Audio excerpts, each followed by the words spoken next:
Madame, monsieur, bonsoir. À la une de ce journal du 1er mars, une découverte macabre dans un bois entre Granges-l'Évêque et Dieré-Saint-Pierre. Le corps d'une femme d'une soixantaine d'années a en effet été retrouvé. Son mari est domicilié à Sainte-Savine, a été placé en garde à vue dans la soirée. Les résultats de l'autopsie ne sont pas encore connus ce soir. Le point complet dans un instant. On s'intéressera ensuite à la bonne santé du champagne au bois avec une quinzaine de médailles d'or, d'argent ou de bronze décernées aux producteurs lors du concours général agricole pendant le salon de l'agriculture à Paris. Et des récompenses qui viennent couronner une année faste pour le vin des rois dans l'Aube. Et puis du football dans ce journal, l'avant-match et on parlera également d'un forgeron à Brienne, à Saint-Léger-sous-Brienne, un forgeron qui vous verrez forge à l'ancienne avec une philosophie un peu particulière, portrait et passion dans cette édition.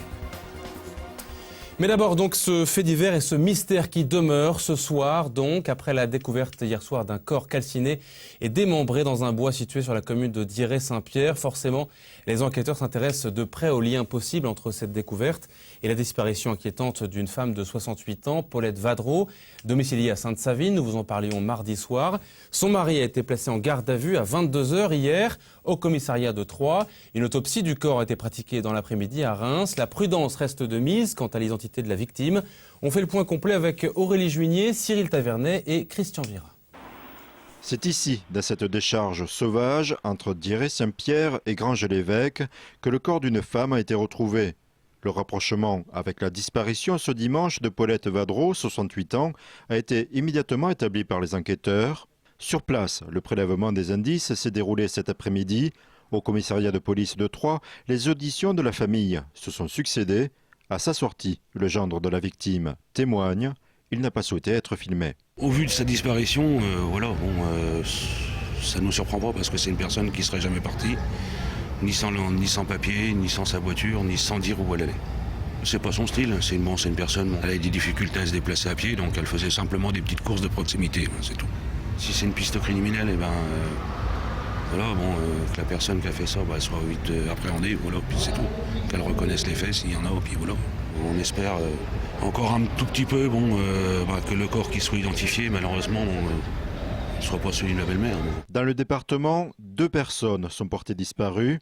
Contacté par téléphone, le procureur de la République n'a pas suffisamment d'éléments pour affirmer qu'il s'agit bien de la sexagénaire. Près du domicile savinien du couple, les scellés ont été posés par la SRPJ de Reims. Dans le quartier, les habitants observent et patientent. Le dimanche matin, je l'ai rencontré en train d'ouvrir ses volets et suite à ça, je l'ai plus vu.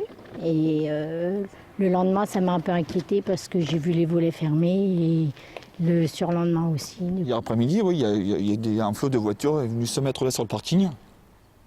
J'ai tout de suite calculé que c'était la police puisque ils sont allés vers les garages, ils ont regardé les entrées.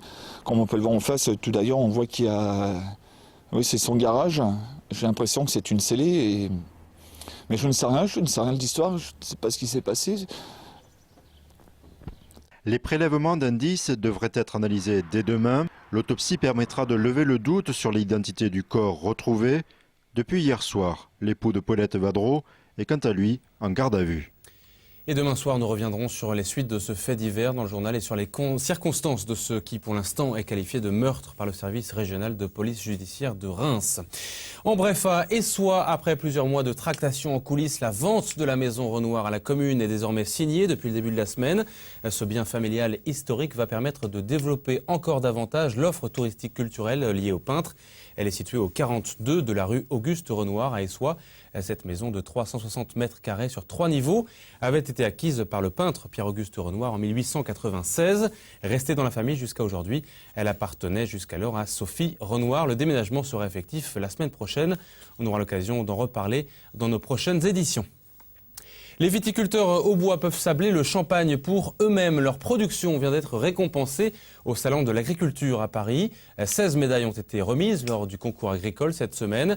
Une reconnaissance professionnelle indispensable pour l'avenir dans un contexte d'augmentation globale de la consommation de champagne, mais aussi de bouleversements à venir. Christian Vira a rencontré à cette occasion 2 vignerons au bois primés à Celles-sur-Ourse. Éric Terré possède des vignes ici à Celles-sur-Ourse, mais aussi à Mongueux, vignoble grâce auquel il a reçu une médaille d'argent au concours général agricole pour la cuvée Diamant Noir. C'est un produit qui plaît aux dégustateurs. Malheureusement, de toute façon, on ne pourra pas en faire des grosses quantités. Seules 3000 bouteilles seront commercialisées d'ici l'été. Eric a réussi son pari, proposer un 100% Pinot Noir, alors que ce cépage représente 10 hectares de vignes sur les 1800 à Mongueux. On doit être les seuls sur la commune de Mongueux à faire ce type de produit. Aujourd'hui, le Pinot Noir est un peu décrié sur Mongueux, puisque Mongueux, c'est une région de production de chardonnay. Et mon père a fait le pari il y a plus de 40 ans en fait, de planter des pinots. Eric participe depuis 3 ans au concours général agricole. Il compte désormais 2 récompenses. L'avantage de ce jury sont des gens qui sont totalement neutres et impartials, qui viennent pour déguster tous les ans. On va retrouver des restaurateurs, des amateurs et aussi des vignerons de la région viticole dégustée, des champenois. Un des concours les plus représentatifs avec derrière un jury vraiment impartial. Ça prouve qu'aujourd'hui, quand on lance cette nouvelle cuvée, c'est qu'on est dans la bonne direction, on ne s'est pas trompé.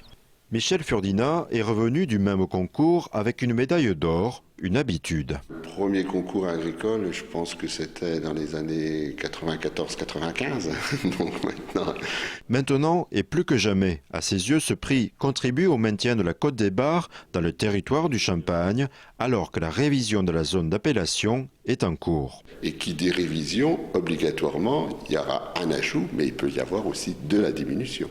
D'où l'intérêt de prouver que qualitativement, nos terres sur Quiméridgien sont aptes à produire des champagnes qualitatifs qui sont reconnus par nos pairs, qui sont reconnus, la production des raisins qui est reconnue par le grand négoce, puisqu'aujourd'hui, ces maisons de champagne sont de plus en plus avides de nos terroirs. Tellement avides que les prix du foncier grimpent. Michel Furdinat se lance donc un autre défi, maintenir l'équilibre entre négociants et vignerons indépendants. Objectif, respecter la diversité du Champagne. Du champagne peut-être pour les Stacks. En sport, c'est la 26e journée de Ligue 2. Demain soir pour les footballeurs du club troyen. Les joueurs de Jean-Marc Furlan ont rendez-vous à 20h à Tours, au stade de la Vallée du Cher. Au classement, les Troyens sont 4e, les Tourangeaux 8e. Ce match pour les Bleus et Blancs est l'occasion de confirmer les très bonnes dispositions du moment. Si les Stacks arrivent à enchaîner les victoires, la Ligue 1 ne sera pas très loin en fin de saison. Mais attention, il n'est pas question de s'enflammer. Avant-match avec Damien Ardois. S'il y a bien un reproche que l'on ne peut pas faire aux dirigeants de l'Estac cette saison, c'est d'avoir changé de discours depuis le coup d'envoi du championnat. Le club a un objectif, c'est le maintien en Ligue 2. Les ambitions, elles, visent la montée. Les ambitions sont démesurées. Il ne faut pas confondre, je le dis souvent, l'ambition et l'objectif. L'objectif, c'est se maintenir en Ligue 2. Les ambitions, elles sont toujours très très importantes. C'est pas parce qu'on dit qu'on veut se sauver, qu'on veut construire le club, qu'on n'est pas ambitieux. Notre ambition, c'est d'être les meilleurs. Faire partie des meilleurs clubs français, c'est notre ambition. Ce discours prend tout son sens aujourd'hui. Avant de défier Tours, l'Estac est 4e de Ligue 2 à 3 points du podium, synonyme d'accession. Sur le terrain, les footballeurs troyens ont prouvé leur potentiel. Pas question pour autant d'évoquer la montée dans le vestiaire. Nous, on n'en parle pas entre nous. C'est ça qui est bizarre, donc on n'en parle pas trop entre nous. On sait que de toute façon pour monter il faut gagner le match. On sait qu'il nous faut des points et tout ça, vu que derrière ça commence à resserrer. Et devant aussi ça serre aussi, on est entre les deux, donc il faut maintenir une bonne moyenne de points pour continuer dans le coup jusqu'à la fin. Car avec ses 38 points, l'Estac est encore loin du compte, mais la dynamique semble favorable au club aubois, bien qu'encore discret. C'est ce que ressentent également les supporters. Le piège serait désormais de tomber dans l'excès. Il y a de l'euphorie certainement parce que c'est pas neutre Il y a de l'émotion, on est devant. Il y a aussi de la forte émotion quand on est derrière. Et quand que ça se marche mal, on l'a vu, la fin de saison l'année dernière, beaucoup de gens râlaient, qu'est-ce qui se passe, ils sont pas bons, qu'est-ce qu'ils font, Furlan il s'est planté, Mazzoni aussi, voilà. Dans les deux cas, il y a de l'émotion. Ce qui se passe souvent dans le football, où ceux qui réussissent, c'est ceux qui arrivent à modérer les choses toujours, ceux qui sont dans la modération. C'est facile d'être en excès. Ou être trop joyeux, c'est très facile. Être en excès, c'est très facile. Ce qui est plus difficile, c'est de rester dans la modération et de savoir analyser les choses et relativiser les choses. Le rêve de Ligue 1 passe donc par la modération et passe par Tours. Demain, ce match en Touraine a des allures de tournant. Si les Troyens reviennent en ayant réalisé une performance chez un adversaire pourtant très efficace à domicile, ils auront légitimement le droit de penser en fin de saison à un retour dans l'élite. En attendant, coup d'envoi de la rencontre ce vendredi à 20h à Tours. À mi-chemin entre le football et l'innovation, un Aubois vient de décrocher un nouveau marché. Il concerne la sécurité dans les stades. Ce contrat est le premier en France pour cette toute jeune entreprise créée en 2010 à la Technopole de l'Aube. Et c'est le stade de Valenciennes qui lui a fait confiance. La société devrait également sécuriser certains stades en Pologne pour l'Euro 2012. Son système permet de suivre les flux de déplacement à l'aide de caméras à distance sur une tablette tactile. Écoutez les précisions du gérant de la société, Julien Pivovard. Pour nous, les objectifs sont clairement de rentrer sur le marché français d'une manière durable, c'est-à-dire que Valenciennes est un stade très moderne, très intéressant et qui a été très réactif sur ces nouvelles technologies. Malheureusement, ce n'est pas un stade qui accueillera l'Euro 2016, mais par contre, dans l'objectif de la France de recevoir cette compétition et de la modernité des stades qui va s'en suivre, il est pour nous très intéressant de pouvoir avoir ce premier stade fonctionnel à Valenciennes pour faire une espèce de zone de démonstration du produit pour toutes les personnes qui seraient intéressées à équiper leur stade dans le futur. En sachant qu'il paraît inconcevable aujourd'hui, en 2012, de construire un stade moderne sans avoir tous les outils de nouvelles technologies qui peuvent aller avec pour gérer sa sécurité et son flux spectateur. Une rencontre passion pour refermer ce journal bien loin des tablettes tactiles. Bienvenue aux forges de Noé. Derrière cette enseigne poétique travaille Samuel Noé, un forgeron serrurier. Son atelier est installé sur l'ancienne base de l'OTAN à Saint-Léger-sous-Brienne. Il forge encore traditionnellement, vous allez le voir, et il nous a ouvert les portes de son atelier pour expliquer son travail et sa philosophie. Une belle rencontre signée Marie Delbès. C'est à 14 ans que Samuel Noé se fascine pour le métier quand il rencontre un ancien forgeron. Il part alors en compagnonnage pendant 3 ans. À son retour, ce Briennois change un temps de voix. Il y a 4 ans, il revient à son premier amour avec une attention particulière sur les traditions. Chaque morceau de fer doit être traité avec respect, doit être anobli. Il y a des ennoblisseurs textiles.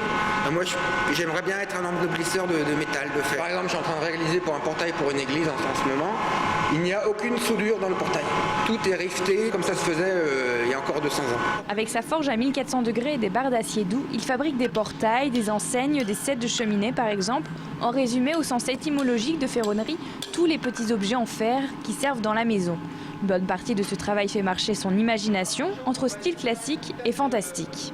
J'aime bien créer les choses, voilà. J'aime bien faire des choses qui ne ressemblent à aucune autre. 2 artistes qui m'inspirent beaucoup, ce sont Jean Lamour, qui a fait les places de Nancy, et Gaudi. Je m'inspire de la nature beaucoup. Je m'inspire de ce qu'ont créé les autres dans les cathédrales, par exemple, les gargouilles, les choses comme ça. À 41 ans, Samuel Noé travaille pour les communes comme les particuliers. Les chantiers ont un coût, compté entre 1 500 et 12 000 euros pour un portail en fer forgé. Mais c'est la qualité que ce forgeron veut mettre en avant. Les anciens disaient on n'est pas assez riche pour acheter bon marché. Et donc je pense que des fois en achetant quelque chose qui est fait selon les règles de l'art, qui est bien conçu, qui est solide, eh bien on est peut-être gagnant quand même quelque part. Samuel Noé est aujourd'hui confiant dans l'avenir. Son seul regret, ne pas avoir pu montrer son travail actuel à l'ancien forgeron rencontré adolescent et décédé depuis. Et c'est la fin de ce journal. Je vous en rappelle l'information principale, la découverte d'un corps calciné hier soir près de Granges-l'Évêque. Même si tout semble indiquer qu'il s'agirait de celui de Paulette Vadreau, disparue dimanche à Sainte-Savine, les enquêteurs restent très prudents. Le résultat de l'autopsie ne sera connu que demain. Une enquête que nous suivrons attentivement, bien sûr, dans notre édition de demain vendredi. Le journal sera présenté par Damien Ardois. Belle soirée à vous. Dans quelques instants, c'est la météo. À très bientôt.